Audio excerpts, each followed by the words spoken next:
একজন সৎ ভাই আছে, নাম রাহুল। ও ছোটবেলা থেকেই খুব চঞ্চল, দুষ্টু আর প্রাণবন্ত ছিল। তবে ইদানিং ওর ব্যবহার অনেকটাই বদলে গেছে। ও যেন আগের চেয়ে অনেক বেশি শান্ত, ভদ্র আর খেয়ালি হয়ে উঠেছে। প্রথমে ভেবেছিলাম হয়তো বড় হওয়ার সাথে সাথেই ওর মানসিকতা একটু পরিণত হয়েছে, কিন্তু কিছু কিছু কথাবার্তা শুনে আমার মনে প্রশ্ন জাগে, কেন সে হঠাৎ করে এত চিন্তাভাবনাপূর্ণ আর গম্ভীর হয়ে গেল। একদিন রাহুল আমাকে বলে, দিদি, মা বাবা তো দুদিন পর কাজে চলে যাবে, তখন বাড়িতে আমরা দুজনই থাকব, তোমার কি একা ভয় লাগবে না?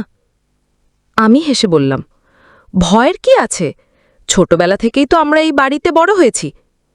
রাহুল কিছুক্ষণ চুপ করে থেকে আবার বলল, দিদি, আমি তোমার সাথে একটা গুরুত্বপূর্ণ কথা শেয়ার করতে চাই। অনেক দিন ধরে ভাবছি, কিন্তু সাহস পাচ্ছি না। আমি বললাম, বল রাহুল, তুই তো আমার ভাই, সব বলতে পারিস। রাহুল তখন বলল, ঠিক সময় হলে বলবো, মা বাবা বাইরে গেলে। কিন্তু রাহুল যা বলল তা আমার কল্পনার বাহিরে ছিল। বন্ধুরা, মূল পর্বে যাওয়ার আগে তোমাদের কাছে ছোট্ট একটা রিকোয়েস্ট। তোমরা যারা এখনও আমার চ্যানেলটিকে সাবস্ক্রাইব করনি, তারা অবশ্যই আমার চ্যানেলটিকে সাবস্ক্রাইব করে পাশে থেকো। আমার মা বাবা তখন বাড়িতে ছিলেন না। বাবা মা দুজনেই একটি কোম্পানিতে চাকরি করেন, তাই অনেক সময় কাজে বাইরে থাকতে হয়। আমি আর আমার বড় দিদি সেদিন বাড়িতে ছিলাম। সন্ধ্যের পর হঠাৎ ঘরটা কেমন যেন অদ্ভুত লাগছিল। চারপাশটা অনেক নীরব লাগছিল, আর আমি একটু ভয় পেয়ে গিয়েছিলাম। তখন দিদি আমার দিকে তাকিয়ে বলল, তুই ভয় পেয়েছিস নাকি? কিছু দেখেছিস? আমি বললাম, না দিদি, কিছু দেখিনি, কিন্তু মা বাবা না থাকায় আজ বাড়িটা খুব নির্জন মনে হচ্ছে। তখন দিদি বলল, চিন্তা করিস না, চাইলে আজ রাতে আমার ঘরে এসে ঘুমাতে পারিস। আমি দিদির কথা শুনে তার ঘরে গিয়ে শুয়ে পড়লাম। এবার মূল গল্পটি শুরু করি। পুজোর ছুটি পড়তেই বাড়িতে উৎসবের আমেজ শুরু হয়ে গিয়েছিল। মা বাবা গ্রামে চলে গিয়েছিলেন দাদুর চিকিৎসার জন্য, আর আমাকেই পুরো বাড়ির দায়িত্ব দিয়ে রেখেছিলেন। আমি শর্মিলা, সদ্য ইন্টার পাশ করে অনার্সে ভর্তি হবার প্রস্তুতি নিচ্ছি। আর আমার ছোট ভাই রাহুল, যে এখন ক্লাস 10-এ পড়ে, সেও বাড়িতেই ছিল ছুটির কারণে। সকাল থেকে ঘরবাড়ি পরিষ্কার করা, কাপড় কাচা, রান্না করা, বাজার করা, সবকিছু আমাকে একাই সামলাতে হচ্ছিল। কাজ শেষে দুপুরের দিকে বিছানায় একটু শুয়ে পড়লাম। প্রচণ্ড ক্লান্ত লাগছিল, শরীর দুর্বল হয়ে গিয়েছিল যেন। হঠাৎ আমার মাথায় একটা তীব্র ব্যথা শুরু হলো। তখন রাহুল আমার ঘরে ঢুকল। ও বলল, দিদি, তোমার শরীর কি খারাপ লাগছে? আমি একটা দীর্ঘ নিঃশ্বাস ছেড়ে বললাম, হ্যাঁ ভাই, আজ সারাদিন বাড়িতে অনেক কাজ করেছি। মা তো সব দায়িত্ব দিয়ে চলে গেছে, আর তাছাড়া কাজের লোকও ছুটিতে। বুঝতেই পারছিস, আমার পক্ষে সব সামলানো কঠিন হয়ে গেছে। রাহুল চুপচাপ আমার পাশে দাঁড়িয়ে রইল কিছুক্ষণ। তারপর হঠাৎ উঠে বলল, তুমি বসো দিদি, আমি ফ্রিজ থেকে ঠান্ডা পানি এনে দিচ্ছি। আর বাজার থেকে লেবু এনেছিল মা, আমি তোমার জন্য এক গ্লাস শরবত করে আনি, একটু খেলে নিশ্চয়ই ভালো লাগবে। আমি ওর কথা শুনে একটু হেসে বললাম, শুধু আছিস বলেই হয়তো আমি এতগুলো বাড়ির কাজ সামলাতে পারছি। তুই থাকলে আমার ভয় লাগে না। রাহুল কোনো উত্তর না দিয়ে দ্রুত নিচে নেমে গেল। কিছুক্ষণ পর সে এক গ্লাস ঠান্ডা লেবুর শরবত হাতে নিয়ে ঘরে ঢুকল। আমার পাশে এসে বলল, দিদি, এই নাও শরবত, আমি তোমার জন্য বানিয়েছি। আর রাতে আমি রান্নাতেও সাহায্য করব, যাতে তোমার কষ্ট কিছুটা কমে। আমি একটু আবেগপ্রবণ হয়ে গেলাম। ও যখন ছোট ছিল খুবই দুষ্টুমি করত, আর আজ সে এমন বড় হয়ে গেছে, দায়িত্ব নিতে শিখেছে। আমি ছোট ভাইকে বললাম, ভাই, তুই সত্যি আমার জন্য আশীর্বাদ। দুনিয়ায় এমন ভাই খুব কম আছে। রাহুল একটু লজ্জা পেয়ে বলল, আর দিদি, তুমি অনেক ভালো। আমি হেসে বললাম, ভালো কিনা জানি না, তবে তুই অনেক ভালো। তারপর আমি কিছুক্ষণ চোখ বন্ধ করে শুয়ে পড়লাম। বুঝতেই পারিনি কখন ঘুমিয়ে পড়েছি। গভীর ঘুমে চলে গিয়েছিলাম। রাত প্রায় 1:30টার দিকে আমার ঘুম ভাঙে মায়ের ফোন কলে।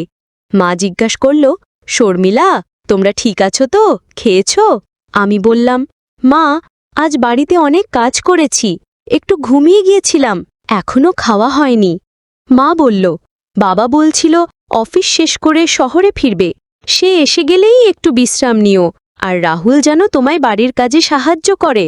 ফোন কেটে আমি উঠে বাইরে এলাম, দেখি খাবার টেবিলে বাবা বসে আছেন। আমি অবাক হয়ে জিজ্ঞাসা করলাম, বাবা, তুমি এত রাতে এলে? বাবা বললেন, হ্যাঁ রে মা, কাল একটা গুরুত্বপূর্ণ মিটিং আছে, তাই ফিরে এলাম। শুনলাম তুই এটা বাড়ির সব কাজ সামলাচ্ছিস, তাই ভাবলাম তোকে একটু সাহস দিই। আমি চেয়ার টেনে বসে পড়লাম। শরীরটা এখনো কেমন ভারী লাগছিল। তখন দেখি রাহুল আমার প্লেটে খাবার তুলে দিচ্ছে।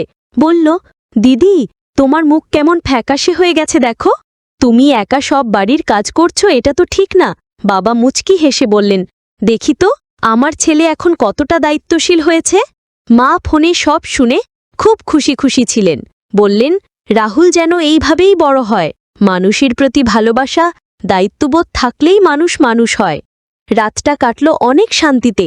রাহুল বলল, দিদি, আজ পাশের ঘরে থাকব, মানেই তো একটু ভয় লাগছে। তাছাড়া যদি তোমার কোনো দরকার হয় আমাকে ডেকো। আমি বললাম, ভয় পাস? তুই তো রাতে বন্ধুদের সাথে বাইরে থাকিস, তখন ভয় করে না? রাহুল একটু হেসে বলল, ওটা আলাদা ব্যাপার। আজ মা নেই তাই মনটা খারাপ। তোমার আশেপাশে থাকলে ভালো লাগে। আমি বুঝলাম ওর কথার মধ্যে শুধু ভাই বোনের মায়া আছে। একটা সময় ছিল যখন আমি ওকে ঘুম পাড়াতাম ছোটবেলায়। এখনো বড় হয়েছে, কিন্তু কিছু স্মৃতি মুছে যায় না। আমি বললাম, আচ্ছা আয়, কিন্তু তুই ঘুমা পাশের ঘরে, আমি খুব ক্লান্ত। ঠিক আছে বলে রাহুল পাশের ঘরে বিছানা করে শুয়ে পড়ল। আমি চোখ বন্ধ করে ভাবছিলাম, একটা সময় ছিল যখন আমরা সবাই একসাথে থাকতাম, মা বাবা, আমরা ভাই বোন। এখন সময় বদলেছে, সবাই ব্যস্ত, কিন্তু কিছু সম্পর্ক কখনো বদলায় না। রাহুল ধীরে ধীরে ঘুমিয়ে পড়ল। আমি জানি না আমি কখন ঘুমিয়ে পড়েছিলাম। সকালে যখন চোখ খুললাম, দেখি রাহুল বিছানা গুছিয়ে নিচ্ছে। সে বলল, দিদি, তোমার ঘুম ভাঙানো যাবে বলে গেটে ফোন করে দিয়েছি। দরকার হয়নি, আমি চা বানিয়ে দিচ্ছি, তুমি মুগ্ধ এসো। আমি মুগ্ধ হয়ে ওর দিকে তাকালাম। মনে হলো এই ছোট্ট ভাইটাই একদিন হয়তো সত্যিকারের একজন দায়িত্বশীল মানুষ হয়ে উঠবে। আমার মা ও বাবা দুজনেই একই কোম্পানিতে চাকরি করতেন। সংসারের খরচ, আমাদের পড়াশোনার ব্যয়, সবকিছু মিলে শুধু বাবার আয় যথেষ্ট ছিল না। তাই মা চাকরিতে যোগ দেন। আমি আর আমার ভাই রাহুল কলেজে পড়ি। তবে এখন পুজোর ছুটির জন্য আমাদের কলেজ বন্ধ, আর আমরা বাড়িতে আছি। ছুটি শুরু হওয়ার পর লক্ষ্য করছিলাম রাহুল আগের চেয়ে অনেক বেশি খেয়াল নিচ্ছে। আমার বাড়ির কাজে সাহায্য করছে, বারবার জিজ্ঞেস করছে আমি ক্লান্ত কিনা। বলছে, তুমি বাড়িতে অনেক কাজ করো, একটু বিশ্রাম নাও, আমি আছি তো। ভালো লাগছিল, কিন্তু কোথাও যেন একটা অস্বস্তি মনে হচ্ছিল আমার ভেতরে। গভীর রাতে হঠাৎ হঠাৎ ঘুম ভেঙে দেখি দরজা একটু খোলা, সম্ভবত ভুলে লক করা হয়নি। বাইরে গিয়ে দরজা বন্ধ করলাম, তখন দেখি রাহুলও জেগে আছে। সে বলল, তুমি ঠিক আছো তো? যদি কিছু লাগে বলো, আমি জেগে আছি।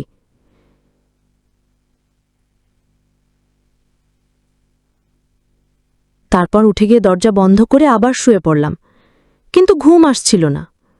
মনে হচ্ছিল কেউ যেন আমার ঘরের আশেপাশে নিঃশব্দে হাঁটছে। ভয় লাগছিল। অবশেষে লাইট জ্বালিয়ে বাইরে তাকালাম, কেউ নেই। তৃষ্ণা পেয়েছিল, তাই রান্নাঘরে গিয়ে পানি আনতে বেরোলাম। হঠাৎ দেখি রাহুলও তার ঘর থেকে বেরোলো। আমাকে দেখে বলল, তুমি এখনো জেগে আছো? কি হয়েছে?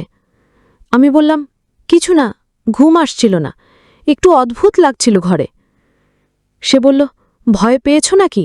আমি তোমার ঘরের পাশে বসে থাকি কিছুক্ষণ, যদি তোমার ভয় লাগে। আমি বললাম, না, ঠিক আছে। যদিও সে অনেকটা জোর করেই বলল, না, আমি তোমার ঘরের আশেপাশে থাকলে তুমি নির্ভয় থাকবে। শেষমেশ সে একটা চেয়ারে বসে রইল। আমিও ঘুমিয়ে পড়লাম। সকালে উঠে দেখি সে মেঝেতে বসে একটা বই পড়ছে। বলল, তুমি অনেক গভীর ঘুমিয়েছিলে, আজ স্বপ্ন দেখেছ? আমি হাসলাম, না, তবে ঘুমটা অন্য দিনের চেয়ে একটু বেশি গভীরই ছিল। মাথায় একটা কুয়াশার ছায়া ছিল, ঠিক ঠাহর করতে পারছিলাম না। সেদিন সারা দিনই আমার মনটা অস্থির ছিল। বারবার মনে হচ্ছিল কিছু একটা ঠিক হচ্ছে না। বাবা মা বাড়িতে না থাকায় কেমন যেন বাড়িটা ফাঁকা লাগছে। রাহুলকে দেখলাম উঠোনে দাঁড়িয়ে আছে। আমাকে দেখে বলল, দিদি, তোমার রান্নার কাজে কি আমার সাহায্য লাগবে? তবে কিছু কথাবার্তা একটু অদ্ভুত লাগছিল। একদিন রাহুল বলল, দিদি জানো, মাঝে মাঝে মনে হয় এই বাড়িতে কিছু একটা আছে। গত কয়েক রাতে আমারও ঘুমের মধ্যে অদ্ভুত স্বপ্ন হচ্ছিল।